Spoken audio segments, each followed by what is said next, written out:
Hello, everybody. So, we are reading another chapter of The House of Many Ways. I have a lovely looking Thai style curry in the pressure cooker right now. So, by the time I am done with thing A, thing B should be finished. And Opal is over here inspecting the balcony. So, chapter 10, in which Twinkle takes to the roof. In the night, a worrying thought struck Charmaine. If you could travel in time in Great Uncle William's house, what was to stop her arriving in the royal mansion 10 years ago to find that the king was not expecting her? Or 10 years in the future to find that Prince Ludovic was ruling now? It was enough to make her decide to walk to the mansion in the usual way. So, the next morning, Charmaine set off along the road with Waif pattering behind her until they came by the cliff where the Lubbock's meadow was, when Waif became so breathless and so pathetic that Charmaine picked her up. As usual, Charmaine thought. I feel like a proper grown-up working girl, she added to herself as she strode towards town with Waif happily licking her chin. It had rained in the night again, but now it was one of those mornings of pale blue sky and huge white clouds. The mountains were silky blues and greens, and in the town the sun glittered off wet cobbles and flared on the river. Charmaine felt very contented. She was really looking forward to a day of sorting papers and chatting with the king. As she crossed Royal Square, the sun glared so off the golden roof of the royal mansion that Charmaine was forced to look down at the cobbles. Waif blinked and ducked and then jumped as a loud squealing sound came from the mansion. Look at me! Look at me! Charmaine looked, found her eyes full of tears from the dazzle, and looked again under a hand spared from Waif. The child Twinkle was sitting astride the golden roof, fully 100 feet in the air, waving merrily to her. He almost overbalanced doing it. At the sight, Charmaine forgot all of the unkind thoughts that she had had about children yesterday. She dumped Waif on the cobbles and ran to the mansion door, where she clattered at the great knocker and rang the bell furiously. That little boy! She gasped at Sim when he slowly and creakily opened the door. Twinkle! He's sitting on the roof! Someone has got to get him down! Is that so? Said Sim. He tottered out onto the steps, and Charmaine had to wait while he tottered to a place where he could see the roof and craned shakily upwards. Indeed he is, miss, he agreed. Little demon, he'll fall. That roof is slippery as ice. Charmaine was jigging with impatience by then. Let's send someone to fetch him! Quickly! I don't know who, Sim said slowly. Nobody much in this mansion climbs too well. I could send Jamal, I suppose, but with only the one eye, his balance isn't so good. Waif was prancing about, yapping to be carried up the steps. Charmaine ignored her. Then send me, she said. Just tell me how to get there, now, before he slides off sideways. Good notion, Sim agreed. You take the stairs at the end of the hall, miss, and keep on going up. Last flight's wooden, and you'll find a small door. And Charmaine waited for no more. Leaving Waif to fend for herself, like a cruel, horrible, heartless mother, she raced off down the damp stone corridor until she came to the lobby with the stone stairs. There she began to climb for dear life, with her glasses bouncing on her chest and her footsteps ringing round the walls. Up she went 2 long flights, her mind filled with horrible thoughts of a small body plummeting down and hitting the cobbles with, well, a splash just about where she had left Waif. Panting hard, she hurried up a third, narrower flight. It seemed endless. Then she came to wooden stairs and clattered up those, almost out of breath. They seemed endless, too. At last she came to a small wooden door. Praying she was still in time, Charmaine flung open the door onto a blaze of sunlight and gold. I thought you were never coming, Twinkle said, from the middle of the roof. He was wearing a pale blue velvet suit, and his golden hair blazed as bright as the roof. He seemed perfectly calm, more like a straight angel than a small boy in trouble on a roof. Are you very frightened? Charmaine panted anxiously. Hold on very tight and don't move, and I'll crawl out to get you. Oh, please do that, Twinkle said politely. He doesn't know the danger he's in, Charmaine thought. I shall have to keep very calm. Very cautiously she climbed out through the wooden door and maneuvered until she was sitting astride the roof like Twinkle. It was highly uncomfortable. Charmaine did not know which was worse, the fact that the tin tiles were hot, wet, sharp, and slippery, or the way of the roof that seemed to be cutting her in two. When she snatched a sideways look at the royal square, far, far below, she had to remind herself very seriously that she had worked a spell only 3 days ago that had saved her from the Lubbock and proved that she could fly. She might be able to grab Twinkle around his waist and float down with him. Here, she realized that Twinkle was moving backwards, away from her, as she worked her way towards him. "Stop that!" she said. "Don't you know how dangerous this is?" "Of course I do," Twinkle retorted. "Heights scare me silly. But this is the only place where I can talk to you without anyone overhearing. Just get yourself in the middle of the roof where I don't have to shout. And be quick. Princess Hilda has hired a nursemaid for Morgan and me. The wretched girl will be along any minute now." And for the record, before people say it's too cringy, Twinkle's lines are actually written with a lisp. So I'm just being authentic and giving you the full experience. This sounded so grown up that Charmaine blinked and stared at him.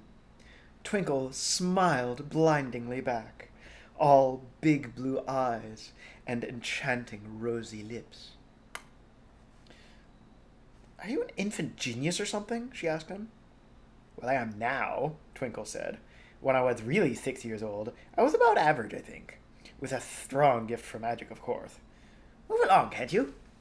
"I'm trying." Charmaine set herself to shunting along the roof until she was only a foot or so away from the child. "So what are we supposed to be talking about?" She snapped into his face. "Wizard Norland first," Twinkle said. "They tell me you know him." "Not really," Charmaine said. "He's my great-aunt by marriage's great-uncle. I'm keeping house for him while he's ill." She did not feel like mentioning Peter. "And what is this house like?" Twinkle asked. He added chattily, "I live in a moving castle myself. Does Norland's house move?" "No," said Charmaine. "But there's a door in the middle that takes you to about 100 different rooms. They say Wizard Melkett made it." "Ah, Melkett," Twinkle piped. He seemed very pleased. "Then I'll probably need to come and see it, whatever Calcifer says. Is that all right?"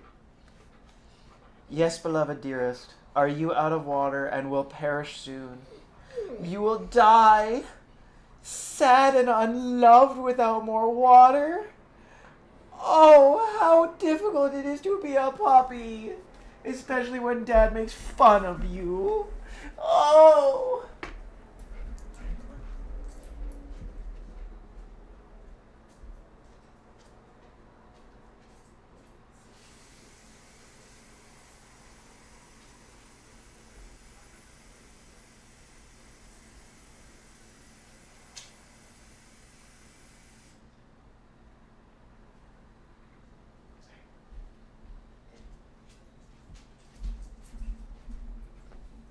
I think she's begging for curry that isn't done cooking yet.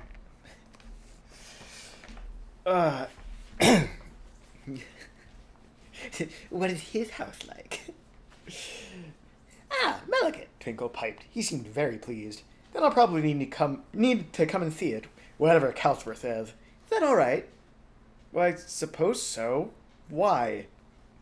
"Because," Twinkle explained, "Sophie, Calcifer, and I have been hired to find out what became of the gold in the king's treasury. At least, we think that's what they're wanting, but they're not being very clear. Half the time they seem to be saying that they've lost. What they've lost is something called the elf gift, and nobody knows what the elf gift is. And the princesses asked Sophie to find out what keeps happening to the money from the taxes, and that seems to be something different again. They've sold a lot of pictures and other things, and they're still as poor as church mice. You must have noticed." Charmaine nodded. "I noticed. Couldn't they ask for more taxes?" "Or sell some of their library," Twinkle suggested. He shrugged. This made him sway about so precariously that Charmaine shut her eyes. Calcifer nearly got ordered to leave last night when he suggested selling some books. And as for taxes, the king says that high Norland people are well off and contented, and any extra tax money would probably just disappear too. So that's no good. What I want you to do... There was a shout down in the distance. Charmaine opened her eyes and looked sideways. Quite a number of people had gathered in the square, all shading their eyes and pointing to the roof. "Hurry up," she said. "They'll be calling out the fire brigade any minute now." "Ooh, do they have one?" Twinkle asked. They're civilized you are here." He smiled another one of his blazing smiles. "What we need to do..." "Are you two quite happy out here?" a voice asked close behind Charmaine. It was so near and so sudden that Charmaine jumped and all but overbalanced. "Watch it, Sophie," Twinkle said urgently. "You nearly had her then." "Nearly had her off then." "That just goes to show what a harebrained scheme this was, even for you," Sophie said. By the sound, she was leaning out of the wooden door, but Charmaine did not dare turn around to look. "Have you done the magic I gave you?" Twinkle asked, leaning sideways to talk around Charmaine. "Yes, I have," Sophie said. "Everyone's running around the mansion fussing. Calcifer is trying to stop that silly nursemaid having hysterics, and someone outside has just called the firemen in. I managed to slip into the library with your spell in the confusion. Are you satisfied?" "Perfectly." Twinkle gave another angelic smile. "You see how cunning my plan was now." He leaned towards Charmaine. "What I've done," he said to her, "is to cast a spell that makes every book or piece of paper that has the slightest bearing on the king's problem light up with a light that only you can see. When you spot a lit one, I want you to make a note of which it is and what it says. Secretly, of course.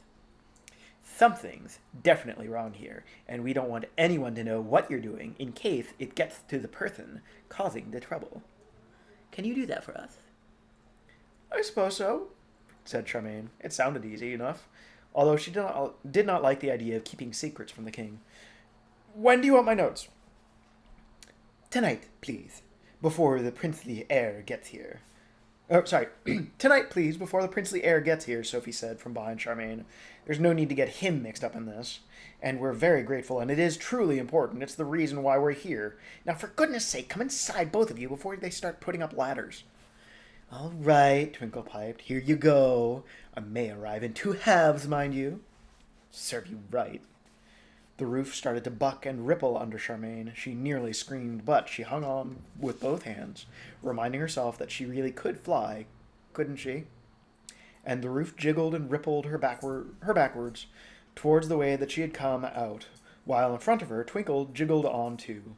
In moments, Charmaine felt Sophie take a hold of her under her armpits and lug her backwards, with a bit of a scramble inside of the royal mansion. Sophie then leaned out and seized Twinkle and dumped him down beside Charmaine. Twinkle looked up soulfully at Charmaine. "Back to infancy again," he said, sighing. "You won't give me away, will you?" "Oh, cut out the nonsense," Sophie said. "Charmaine's all right," she said to Charmaine. "His name's Howl, really, and he's enjoying himself quite disgustingly much, having his second childhood. Come along, my little man." She swept Twinkle up under one arm and carried him away down the stairs. There was a lot of kicking and screaming. Charmaine followed them, shaking her head. On the main landing halfway down, everyone in the mansion seemed to be gathered, including a number of people Charmaine had not seen before, with Calcifer bobbing this way and that among them. Even the king was there, carrying waif in an absent-minded way. It's not done yet." Princess Hilda pushed aside a fat young woman who was holding Morgan and sobbing and shook Charmaine's hand. "My dear Miss Charming, thank you so very much. We were in such a panic. Sim, go and tell the firemen that we don't need the ladders, and we certainly don't need the hoses." Charmaine could hardly hear her. Waif had seen Charmaine, and she promptly leapt from the king's arms, yapping with hysterical relief that Charmaine was safe. From somewhere in the background, Jamal's dog answered with mournful howlings. The fat nursemaid went, "Ooh!" Morgan bellowed, "Oof! Oof!" And everyone else jabbered. In the distance, Twinkle was yelling, "I am not naughty! I was very frightened, I tell you!" Charmaine cut down some of the noise by scooping waif up. Princess Hilda silenced most of the rest by clapping her hands and saying, "Back to work, everyone! Nancy, take Morgan away before he deafens us all, and make it very clear to him that he is not going out on the roof, too." "Sophie, dear," Can you shut Twinkle up? Everyone moved away. Twinkle went, I am not a naughty, and then stopped as if a hand had been clamped across his mouth. In next to no time, Charmaine found herself walking down the rest of the stairs with the king on the way to the library, with Waif ecstatically trying to lick her chin. 'Cause she's a good girl, full of love,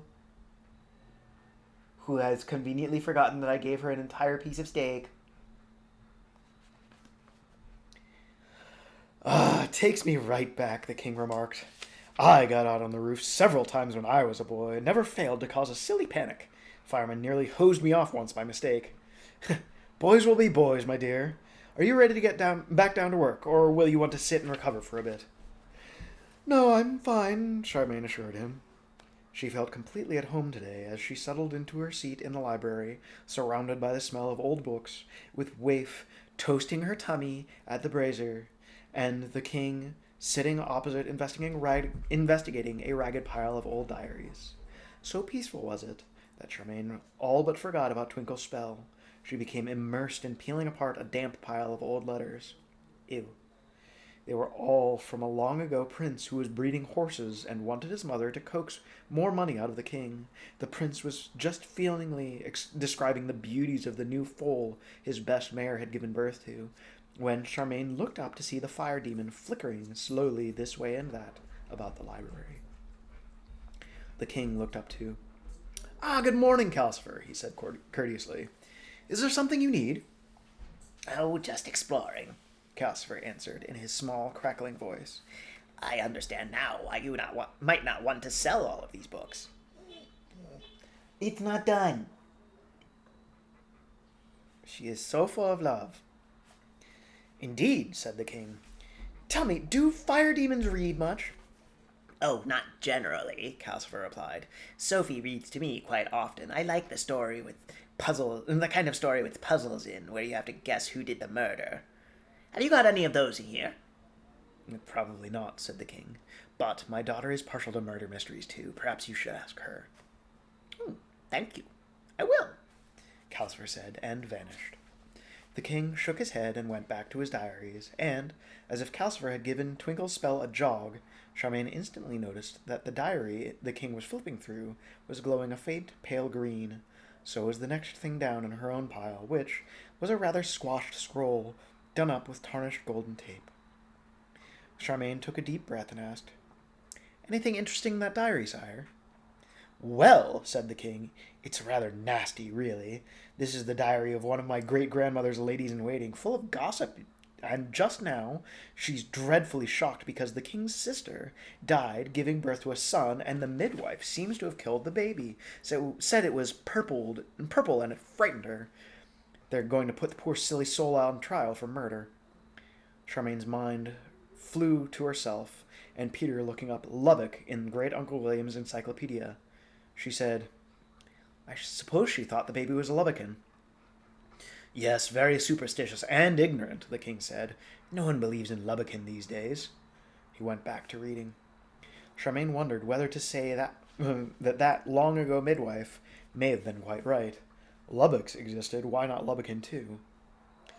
But she was sure that the king would not believe her, and she scribbled a note about it instead. Then she picked up the squashed scroll, but before she unrolled it, it occurred to her to look along the row of boxes where she had put the papers that she had already read, in case any of them glowed too. Only one did, quite faintly. When Charmaine pulled it out, she found it was a bill from Wizard Mellicott for making the roof look like gold. This was puzzling, but Charmaine made a note about that one too before she finally undid the tarnished gold tape and spread the scroll out. It was a family tree of the kings of High Norland, rather scribbly and hasty, as if it was only a plan for a much more careful copy. Charmaine had trouble reading it. It was full of crossings out, and little arrows leading to scribbled additions, and lopsided circles with notes inside of them. Sire, she said, can you explain this to me? Well, let's see. The king took the scroll and spread it out on the table. Ah, he said, we've got the fair copy of this hanging in the throne room. I haven't properly looked at it for years, but I know it's much plainer than this family tree. Just names of the rulers and who they married and so on. Are you going to growl at me until you get some of my curry? Because you're not going to get my curry. This one seems to have notes on it, written by several different people by the looks of it. See, here's my ancestor, Adolphus I. The note beside him is in really old writing. It says, raised walls to the townie by virtue of the elf gift. Not much sign of those walls nowadays, is there? But they say that Embankment Street, down beside the river, is part of the old walls.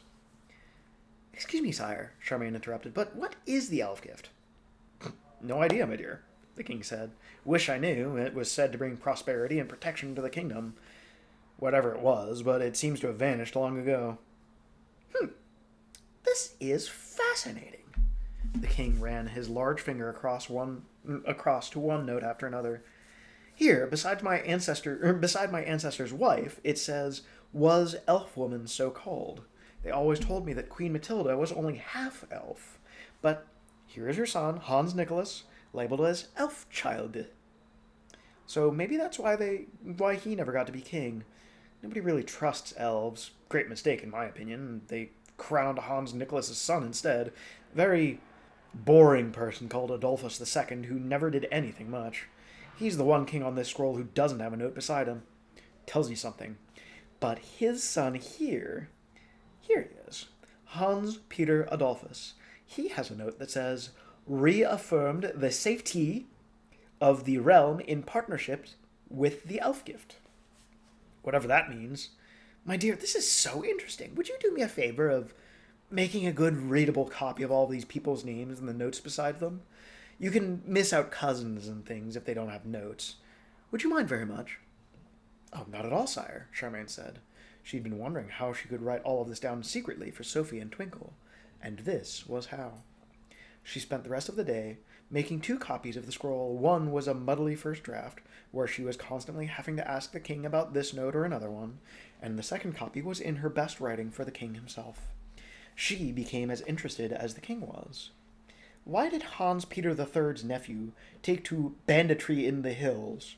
What made Queen Gertrude a witchy to be feared? And why was her daughter, Princess Isola, labeled Blue Man Lover? Perhaps she just liked alternative rhythm music. Yes, you're cute. I love you. The king could not answer those questions, but he said he had a good idea why Prince Nicholas Adolphus was labeled drunkardy. Had Charmaine looked at where it said the prince's father, Peter Hans IV, was called a dark tyrant with a wizardy and a wizardy besides. Some of my ancestors were not nice people, he said. I bet this one bullied poor Nicholas horribly. They tell me it can be like that when elf blood goes sour, but I think it's just people, really. Quite late in the day, when Charmaine was down near the bottom of the scroll, where nearly every ruler seemed to be called Adolphus, or Adolphus Nicholas, or Ludovic Adolphus, she was fascinated to come upon a princess, Moina, who married a great lord of Strangia, but died giving birth to a loathsome Lubbokin.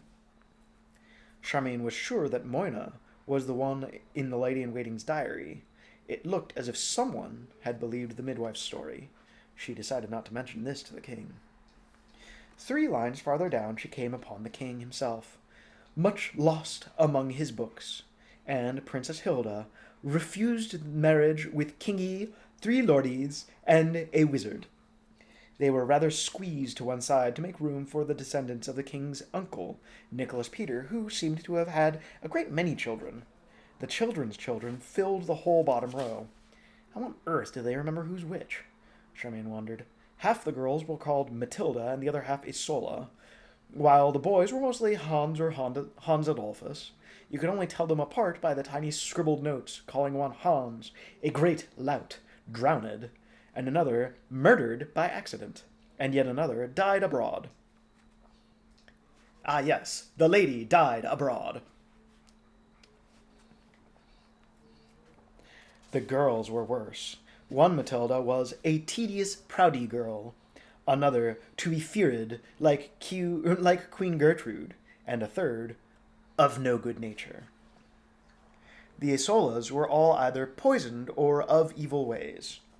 The king's heir, Ludovic Nicholas, stood out from what Charmaine began to think was a truly dreadful family by having no note beside him at all, like the dull Adolphus of long ago. She wrote it all out, names, notes, and all. By the end of the afternoon, her right forefinger was quite numb and blue with ink. "Oh, thank you, my dear," the king said as Charmaine handed him her good copy. He started reading through it so eagerly that Charmaine was easily able to gather up her scribbly copy and her other notes and cram them into her pockets without the king seeing. As she stood up, the king looked up to say, "I hope you will forgive me, my dear, but I shall not be needing you for the next 2 days. The princess insists that I come out of the library and play host to young Prince Ludovic this weekend. She is not at her best with male visitors, you know, but I shall see you again on Monday, I hope." "Oh, yes, of course," Charmaine said. She collected Waif, who came pottering towards her from the kitchen, and set off towards the front door, wondering what to do with her copy of the scroll. She was not sure she trusted Twinkle. Could you trust someone who looked like a little boy and obviously wasn't quite? And then there's what Peter said, Great Uncle William said, about fire demons. Can you trust someone that dangerous? She thought unhappily as she went. She found herself face to face with Sophie. "How did it go? Did you find anything?" Sophie asked, smiling at her. It was such a friendly smile that Charmaine decided that she could trust Sophie anyway, because Sophie is a wonderful name. She hoped. "Well, I got some things," she said, pulling papers out of her pockets. Sophie took them even more eagerly and gratefully than the king had taken his good copy. "Oh, marvelous," she said. "These should at least give us a clue. We are really in the dark at the moment. Twinkle says divining spells just don't seem to work here. And that's odd, because I don't think either the king nor the princess do magic, do you? Enough to block a divining spell, I mean." "No," Charmaine said, "but a lot of their ancestors did, and there's more to the king than meets your eye." "You're right," said Sophie. "Are you able to stay and go through these notes with us?" "Ask me things on Monday," Charmaine told her. "I have to go and see my father before his bakery closes." My father will hear about this. So, I am going to do a double feature. So, stay tuned if you're going to watch both for Chapter 11, in which Charmaine kneels on a cake. But, if this is enough bedtime story for you, then, well, get some rest and do your best to become somebody that you can be proud of. And if people can hate without knowing a thing about you, then I can love you for exactly the same reason. I love you very much. Sleep well.